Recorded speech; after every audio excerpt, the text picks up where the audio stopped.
OADO had to go, just like I've been saying all year long, even back on J&J Outlaw Sports. But it's much more than just wins and losses, boys and girls. There's much more trouble in this LSU paradise than just wins and losses. There's a lot more shadier things going on than we know. Stay tuned to find out why Eddie O had to really go.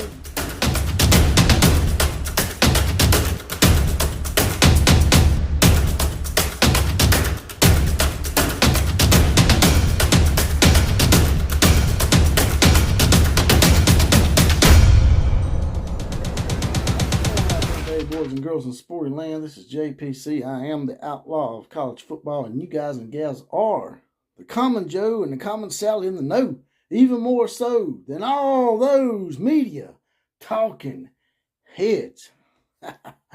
That's right. That's my favorite part. Now, getting right to it today, class, we're going to do a little state of college football address here on this Monday afternoon. First topic I'd like to talk about is Ed Orgeron is Eddie Ogre. He is over. Finally, they've made the right decision, in my opinion.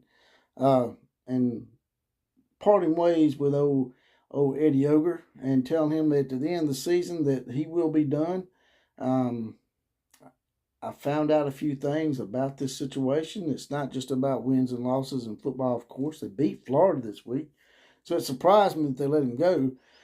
But then I've heard rumblings from a few sources at Tiger Rag down at LSU. It seems there were some workers, some female workers that were working at the athletic complex at LSU or somewhere out there at LSU. And some of the players supposedly harassed them. And they went to Eddie Ogre with these accusations. And, of course, in fine Eddie Ogre fashion, he sweeps it right under the rug.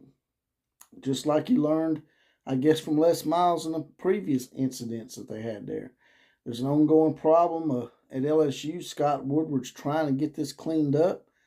We also had an issue with the basketball program a while back with some scandalous stuff that was actually caught on tape. I don't know how that guy still has his job, to be honest with you. He's a piece of crap. But it all comes down to wins and losses. We all know what it's about.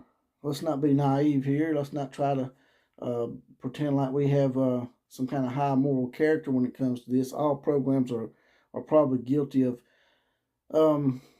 looking the other way sometimes when it comes to athletes. But sometimes it becomes so blatant, in LSU's case, that you have to do something about it. And Scott Woodward is the guy that did something about it.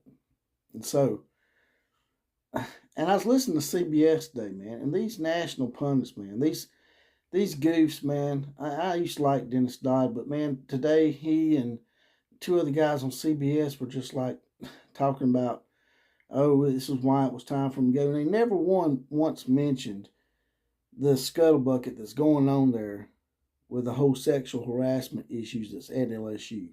This is an ongoing issue at LSU, and like I said in my previous videos, and I'm not trying to pat myself on the back, but I did say in previous videos that Eddie Ogre, everywhere he goes, he leaves a shady-ass mess. And he's done it everywhere he's been. Yeah, sure, he's won a few ball games here and there, but the real look of Eddie Ogre is when you go back to Ole Miss, when he won 3 games a year with a program that he had to build from the bottom up. LSU was already built, to be honest with you. It just needed a breath of fresh air and to get away from the euphemisms and crazy analogies of Les Miles. And they did that, but they thought they had Jimbo Fisher in tow. And that's the only reason Eddie Ogre got this job. I've talked about that as well. Well, now it's come to fruition. Once again, Ed Orgeron, his baggage, and people can change, don't get me wrong, but usually, as the old saying goes, a tiger don't change his stripes. In this case, this LSU Tiger didn't change his stripes. He had problems at Ole Miss, he had problems at USC, he's always been involved with stuff behind the scenes where there's some shadiness going on. Whether he's implicated directly or not doesn't matter to me. It's the fact that every time he's at a program, something shady that's not football related always occurs. And that's the problem I had with Ed Orgeron. Yes, he comes across as a good old boy. He's funny. He says some funny stuff. He sounds like Farmer Fran from The Water Boy. But that shit can only go so far. It's just like Les Miles with grass eating crap. So now they're going to release him at the end of the year. And the people at CBS mentioned basically the same candidates that I mentioned and everybody else has mentioned. They were more profoundly leaning towards James Franklin, but they mentioned Lane Kiffin and mentioned Jimbo Fisher. But in the end, what this comes back to is you get what you get.